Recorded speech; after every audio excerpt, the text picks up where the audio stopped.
Assalamualaikum warahmatullahi wabarakatuh. Alhamdulillah, wassalatu wassalamu ala rasulillah, wala hawla wala quwwata illa billah, amma ba'd. Kaum muslimin wal muslimat yang dirahmati Allah subhanahu wa ta'ala.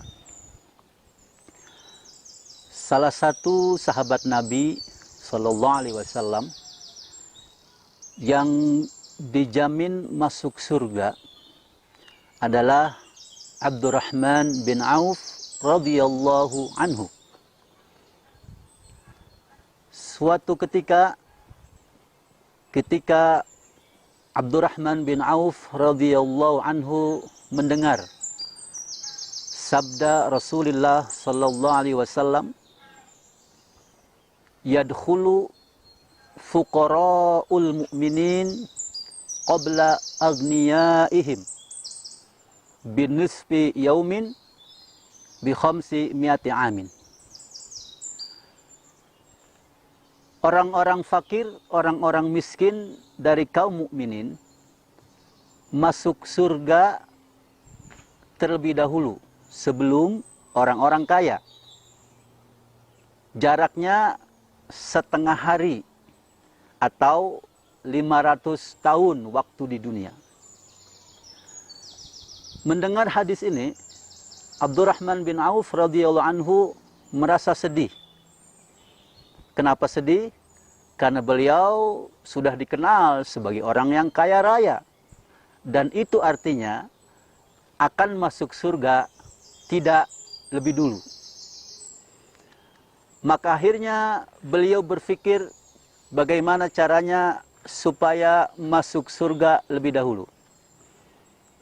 Dengan hadis ini kemudian beliau berpikir, aku ingin menjadi orang miskin. Tetapi bagaimana caranya? Sampai akhirnya ada sebuah kesempatan yang menurut Abdurrahman bin Auf dirinya akan berubah menjadi orang yang fakir, orang yang miskin. Yaitu ketika kurma para sahabat semuanya busuk, dan ketika kurma ini busuk berarti tidak layak dikonsumsi, berarti tidak laku dijual. Para sahabat Nabi ini tentunya galau sebagai manusia biasa. Mereka sedih karena yang biasanya panen kurma ini mendapatkan keuntungan yang banyak, tapi saat ini kurmanya busuk, sehingga tidak mungkin ada orang yang membelinya. Mendengar kurma busuk para sahabat ini, Abdurrahman bin Auf kemudian berniat ingin membeli semua kurma busuk para sahabat ini dengan harga normal. Bayangkan, kurma busuk dihargai dengan harga normal. Padahal dengan harga diskon besar-besaran pun belum tentu ada pembeli yang mau membeli. Tetapi karena Abdurrahman bin Auf radhiyallahu anhu ingin menjadi orang fakir, ingin menjadi orang miskin, supaya masuk surga lebih dahulu, maka beliau membeli semua kurma busuk para sahabat ini. Maka setelah terjadi transaksi itu, para sahabat tentunya merasa gembira, bersyukur kepada Allah, ternyata kurmanya walaupun busuk dihargai dengan kurma harga normal. Abdurrahman bin Auf pun merasa senang karena dia menjadi fakir miskin, karena semua hartanya dibelikan kurma busuk yang dimiliki oleh para sahabat itu. Suatu hari datanglah utusan dari Yaman. Raja Yaman mengutus utusannya, kemudian memberitahukan bahwa Raja Yaman sedang membutuhkan kurma busuk untuk pengobatan penyakit penduduk kota Yaman yang saat itu, yang hanya bisa sembuh dengan izin Allah ketika mengkonsumsi kurma busuk. Tentunya momen ini dimanfaatkan oleh Abdurrahman bin Auf, walaupun dia sebetulnya ingin menjadi fakir, ingin menjadi miskin. Tetapi karena ini untuk pengobatan, maka kurma busuk itu pun yang sudah numpuk di gudang itu dijual ke Raja Yaman tersebut. Dan luar biasa, Raja Yaman itu membeli kurma itu 10 kali lipat dari harga yang biasanya.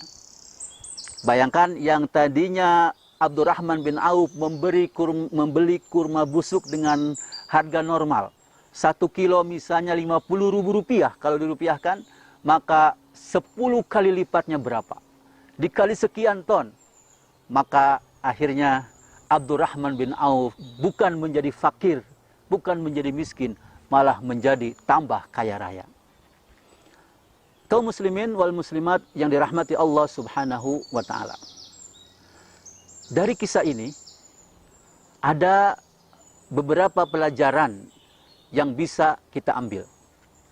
Yang pertama, keutamaan orang fakir, keutamaan orang miskin.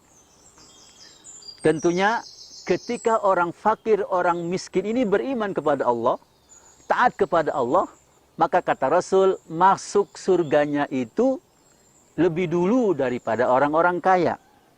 Kenapa lebih dulu? Karena orang fakir miskin, hisabnya lebih mudah, pertanyaannya lebih sedikit. Karena mau ditanya tentang harta, dia nggak punya harta banyak. Beda dengan orang kaya. Inilah keutamaan orang fakir, orang miskin dari kalangan mukminin masuk surga lebih dahulu dari orang-orang kaya mereka. Bahkan dalam hadis lain, Rasulullah SAW mengatakan, Ala ukhbirukum bi ahlil jannah. Inginkah kalian aku kabarkan tentang mayoritas penghuni surga? Kata Rasul, kullu dha'ifin mudha'afin. Semua orang yang lemah dan dianggap lemah. Artinya adalah semua orang yang lemah secara ekonomi, semua orang fakir miskin yang beriman, itulah yang menjadi mayoritas penduduk surga. Luar biasa, alhamdulillah, Allah Maha Pengasih, Maha Penyayang. Ternyata kefakiran, kemiskinan, ketika dihadapi dengan keimanan kepada Allah, akan menjadikannya mendapatkan surga Allah Subhanahu wa ta'ala. Kaum muslimin wal muslimat yang dirahmati Allah Subhanahu wa ta'ala. Banyak orang merasa penghasilannya berkurang, gajinya dipotong, bisnis tidak lancar, orderan menipis dan sebagainya. Bahkan ada yang di PHK. Sehingga berpikir dia jatuh menjadi miskin, jatuh menjadi fakir. Maka janganlah bersedih. Karena sesungguhnya Allah Subhanahu wa ta'ala sudah menjanjikan. Rasulullah SAW sudah menjanjikan bahwa mayoritas penghuni surga itu adalah orang-orang fakir, orang-orang miskin. Bahwa orang fakir, orang miskin lebih dahulu masuk surga dibandingkan orang-orang kaya. Kaum muslimin wal muslimat yang dirahmati Allah Subhanahu wa ta'ala. Pelajaran yang kedua, keutamaan menjadi orang kaya. Ketika orang miskin punya keutamaan, maka tentunya orang kaya juga memiliki keutamaan. Ini artinya bahwa ketika kita menjadi orang yang kaya, ditakdirkan oleh Allah memiliki banyak harta, maka belajarlah dari sosok Abdurrahman bin Auf radhiyallahu anhu ini diantaranya. Bagaimana kekayaannya menghantarkannya ke surga Allah Subhanahu wa ta'ala. Bagaimana harta yang melimpah ruah itu dia berikan untuk menolong banyak orang, ingin menyenangkan banyak orang. Bayangkan siapa yang berani membeli kurma busuk dengan harga normal. Tapi ternyata Allah Maha Kaya. Semuanya diganti oleh Allah Subhanahu wa ta'ala. Niat ingin menjadi orang miskin, ternyata tetap Allah takdirkan menjadi orang yang kaya raya. Jadi orang kaya pun tetap masuk surga. Dengan harta yang melimpahnya itu digunakan di jalan Allah Subhanahu wa ta'ala.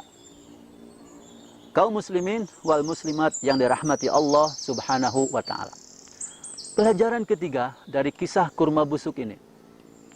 Keutamaan bersyukur kepada Allah Subhanahu wa ta'ala. Kita sudah sama-sama paham, memahami bahwa siapapun yang bersyukur kepada Allah, pasti nikmatnya ditambah oleh Allah Subhanahu wa ta'ala. La in syakartum la azidannakum. Jika kalian bersyukur, pasti aku tambah nikmat kalian. Begitulah yang dirasakan, yang dialami oleh Abdurrahman bin Auf. Beli kurma busuk dengan harga normal, ternyata berlipat ganda, ada orang yang membeli sampai 10 kali lipat. Itulah janji Allah Subhanahu wa taala, la azidannakum. Maka bentuk syukur kita kepada Allah Subhanahu wa taala, setelah kita mengucapkan alhamdulillah, setelah kita meyakini hati kita semuanya adalah nikmat dari Allah Subhanahu wa taala, maka yang ketiga bentuk syukur kita adalah bagaimana membuktikan syukur itu dengan anggota badan kita. Kita gunakan untuk ibadah kepada Allah. Kalau berupa harta, kita gunakan untuk infak, sedekah, berzakat di jalan Allah Subhanahu wa taala tentunya. Maka itulah salah satu tambah nikmat dari Allah. Ketika hambanya bersyukur, maka Allah akan menambah nikmatnya. Kaum muslimin wal muslimat yang dirahmati Allah Subhanahu wa taala, pelajaran yang keempat dari kisah ini adalah bahwa bagi seorang muslim, seorang mukmin, apapun yang menimpanya itu adalah yang terbaik. Makanya Rasulullah sallallahu alaihi wasallam memotivasi kita, menyenangkan kita bahwa ajaban li amril mukmin, kata Rasul. Sungguh mengagumkan urusan orang yang beriman itu. Inna amrahu kullau khair. Semua urusannya itu adalah baik. Semuanya baik. Dapat nikmat, dia bersyukur. Itu kan baik. Dapat musibah, dapat kesulitan, dia bersabar. Itu juga baik.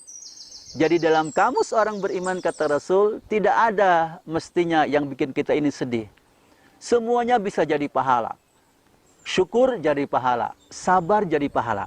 Itulah yang dibuktikan oleh para sahabat Nabi SAW yang panen kurmanya gagal, alias kurmanya busuk sehingga mungkin tidak laku. Tapi ternyata dengan tetap bersabar, tabah, menyerahkan semuanya kepada Allah, maka Allah berikan solusi yang luar biasa. Kurma busuk tetap ada yang membelinya dengan harga normal. Karenanya di kehidupan kita saat ini tentunya banyak ujian yang Allah berikan kepada kita, terutama sisi ekonomi, selain sisi kesehatan. Maka bagi seorang mukmin itu adalah semuanya terbaik. Bagi saudara-saudara kita yang ditimpa musibah, diuji oleh Allah, tentunya akan menjadikan pelebur dosa. Dan ketika ada yang meninggal, maka insya Allah dimasukkan ke dalam surga Allah Subhanahu wa taala. Bagi yang sehat juga bersyukur, berusaha membantu, minimal mendoakan mereka yang sakit, bahkan bisa memberikan bantuan-bantuan finansial. Ini juga kesempatan bagi kita untuk mendulang pahala kepada Allah Subhanahu wa taala. Kaum muslimin wal muslimat yang dirahmati Allah Subhanahu wa taala, demikian tausiah yang dapat saya sampaikan. Kisah insyaallah yang menginspirasi kita untuk meyakinkan kita tetap optimis, yakin kepada Allah dalam menghadapi kehidupan di masa-masa sulit seperti ini mungkin. Maka yakinlah bahwa apapun itu adalah atas izin Allah Subhanahu wa taala.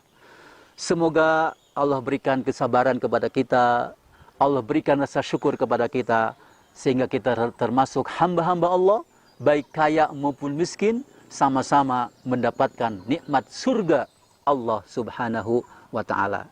Demikian, wal afu minkum, semoga bermanfaat. Hasbunallah ni'mal wakil, ni'mal maula wa ni'man nasir.